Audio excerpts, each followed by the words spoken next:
Cities are the heart of modern civilization. They house the seats of governments for most countries, administrative centers for businesses, transport hubs, and in the modern era, the majority of the human population. If you're making a fictional setting, whether it's fantasy, sci-fi, or something else, you're probably going to have to include multiple cities in there somewhere. But you can't just pick a spot on a map and put a big settlement there has to be some reason for it. A city doesn't pop into existence on accident, and it isn't just a collection of buildings either. So if you want to learn more about how to make a well put together fictional city, keep watching. If you don't, then why not watch one of my many other videos? Please. I want you to look at the maps of all these major cities and see if you notice anything that they have in common.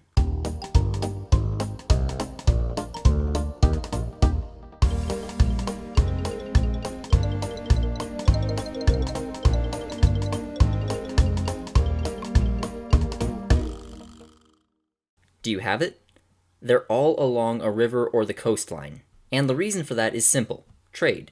The main purpose of cities is economic. They provide a central place for commerce. Farmers and herders trade food for manufactured goods like clothes and tools. The dense population and infrastructure of a city allows for people to specialize in different jobs, which are needed for a complex society to exist. Imagine if you had to make your own food and clothes. Modern life wouldn't be possible. In modern society, the majority of businesses exist in cities because they want to be close to other businesses so that they can work with one another. And in ancient times, the best method of transportation by far was sailing. It was faster and safer than overland travel, and even a medium-sized ship could carry way more cargo than a dozen mules and horses. So cities usually had to be on the water in order to facilitate trade. And even in the modern day, shipping by water is often cheaper than other methods. There are exceptions to this rule, of course, but major cities that aren't on the water usually popped up as a result of being centrally located along land trade routes. Denver and Mecca are both examples of this. When people are forced to trudge along on land, they need places to stop and rest, and when multiple groups of them stop at the same place, they trade with one another. Soon enough, some more infrastructure gets built up and the area becomes a city in its own right. Now, you might be building a setting with more advanced technology. Maybe it involves people colonizing planets in other solar systems. If that's the case, then water will probably be less crucial to the infrastructure, but you still need to take into account the sorts of infrastructure that people use to travel to and from the city. Let's imagine that someone founds a city on Mars. We'll call it Bruno. The primary method of traveling away from Bruno is on monorails powered by sick beats. They wouldn't want to build the city on top of a mountain. It would make building the monorails more difficult, and going uphill would require them to use up more of their limited musical fuel.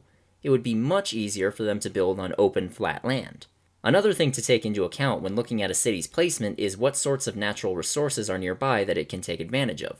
Tying into water is fish, which can be a great source of food for communities. Then there's things that settlements can build their economies around, like iron, good cropland, coal, magic stones, or whatever else happens to be valuable in your setting. Ideally, the city should be near some sort of resource, but not right on top of it. That way they can control it, but not have all their houses and roads get in the way of extracting it. So basically, don't just pick a random spot on the map and decide that a city should be there. I'm looking at you, Camelin. With cities being a hub of wealth and administration, they also tend to become a target of hostile military forces. Many of the most famous battles and sieges in history took place in or near cities.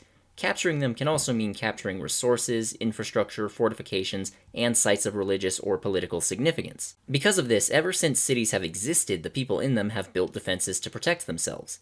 The most obvious and common type was a wall. Just build up a bunch of bricks and it prevents armies from getting in easily. A small number of people on a wall can defend from a much larger number of people on the ground, since those on the ground would need to somehow climb the wall, break through the wall, or break in through a gate. It wasn't uncommon for there to be multiple sets of walls either. That way, if the enemy was able to get through the outer wall, the people could retreat behind the inner walls. And oftentimes there was an ultra-fortified position called a citadel that protected the most important parts of the city. Usually this was the homes of the ruling class, and in some cases it was used to defend from both outside attacks and peasant rebellions. Citadels had walls, but also included things like castles and moats to make them even harder to take, so it was almost always able to hold out longer than the rest of the city during sieges. Sometimes, in addition to all of this, the city would be laid out in a way that favored the defenders. The streets could have been narrow and winding so that attackers would become disoriented and wouldn't be able to bring their full force to bear. The defenders could let the attackers into open areas and fire at them with archers or something. Urban warfare has always been a nightmare, and you should feel free to use your imagination to make it even worse. However, the importance of static defenses drops significantly as technology becomes more advanced. Once gunpowder was invented, attackers could just use cannons to pound stone walls to dust. Once bombers were invented, they could fly over the walls and drop explosives on the people inside. So in the modern era, defense depends more on having a mobile army that can move to intercept attackers. Fortifications are only really useful on a small scale. A wall or trench might not protect you from artillery, but it can protect you from a group of men with rifles. Once technology reaches a certain point, focusing all of your resources on something that can't be moved is no longer worth the cost. The only exception to this should be something that also has offensive capabilities. Think of the Mac guns from Halo. They're gigantic railguns that can fire from a planet into space, and so any enemy fleets that come close enough to attack will get blown to bits. A lot of science fiction has similar technology, like giant lasers or nuclear missiles. These are all basically just big weapons that act as both swords and shields, if that metaphor makes any sense. If you have magic in your setting, then this might have the same effect. A wizard who's able to summon earthquakes won't be stopped by a wall. If that's a threat to the people of the city, they would most likely come up with some sort of different countermeasure, like magical wards, or even just paying off their enemies to leave them alone, which happened a lot during history. There are more types of defense than just man-made ones, though. Sometimes the city proper was built on top of a hill so that any attackers had to climb upwards before they reached them. If there were any forests or other cover nearby, it was removed to prevent attackers from having any. There's also the matter of the water. Since, like I said, most cities are along a river or a coastline, that's very much a double-edged sword. Obviously, men and horses can't charge at you from across a harbor, so at least part of your perimeter is safe. But that leaves you vulnerable to attacks from ships, and therefore you need your own navy to defend yourself, or at least some sort of ranged weaponry like cannons. And if you don't have any of that, then your attackers can just hop in some boats and go around all of your fancy land-based defenses. Venice is one of the best real-world examples of this. In its early history, it was connected to land by marshes that were difficult to cross on foot, so any army had to come at it from the sea. But the Venetians prioritized building a navy, and consequently they got really good at sailing and shipbuilding. Almost no one could match them, which meant that almost no armies could even reach Venice to attack it. But even if they could get past or destroy their navy somehow, they would have trouble taking the city. Since it's actually made up of a bunch of small islands, the people got around using canals that would have been far too narrow for big battleships to navigate. So any amphibious invasion would still have to stop near the edge of the city and let their infantry try and navigate that mess. In the era before gunpowder, Venice might have been the most well-protected city in the entire world. Of course, now that I've said that, I fully expect about 800 comments telling me that I'm wrong and that I should kill myself. In fiction, this can be made a million times better or worse. If there's a race of sea people that can breathe underwater, then they can probably attack from the water without boats. If a wizard can dam the river downstream, then they might be able to flood the city without fighting at all. The trick to making this sort of thing logical is to just think about what sort of threats the city might face, and then think about what sort of countermeasures the people might have for that. Of course, keep in mind that a lot of these are expensive as hell, so if the city doesn't have money, then they could very well not have proper defenses. We all need food to eat. I don't think that's news to anybody. And cities, for the most part, can't make their own food, which means they have to have some sort of relationship with the surrounding area. Towns and villages and farmsteads tend to cluster around cities, since the bigger settlements act as centers for government and commerce. These smaller settlements will produce food or other resources in exchange for goods that they can't produce themselves. This symbiotic relationship requires many towns and villages to support one single city.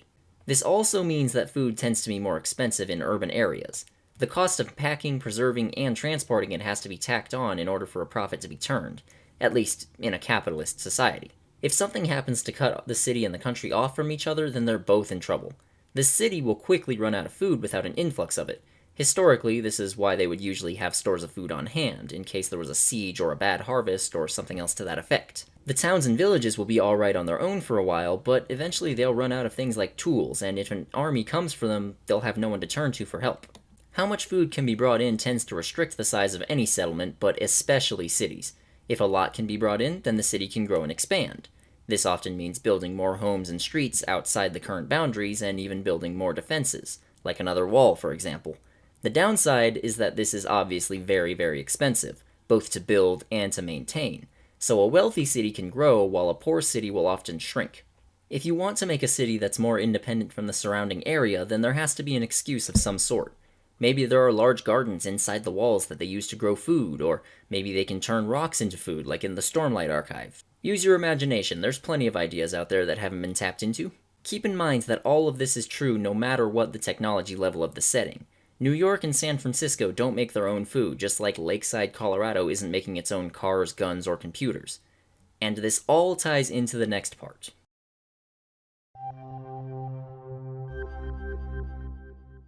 So how big should a city be?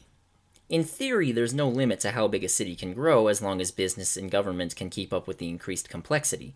In practice, though, that increased complexity tends to put a limit on city size based on the available technology. In 2019, Paris has a population of over 2 million people. 1,000 years ago, there were barely 20,000 people living there. Because of slow transportation and lack of refrigeration, food couldn't be taken from all over France like today. And since there was a lack of things like sewage systems, indoor plumbing, and modern medical care, disease was rampant. Not that it wasn't rampant all over the place, just that it was worse in places with dense populations. And the more people that are packed together, the worse the problem gets. With proper sanitation, the problem is no longer as big. However, to get proper sanitation, you need to have a functioning local government. There can't just be one noble with some soldiers, there have to be planners and workers that keep things clean. And then there are problems with things like traffic and tax collection. Bureaucrats and rules are needed for cities to run properly. If they don't have those, then they won't be much more than slums. And if that's what you want to create, then go right ahead. Just keep in mind that the population ceiling is lower in that case. And again, this is something that becomes less pronounced as technology advances, but there still needs to be some level of proper management to keep things running smoothly.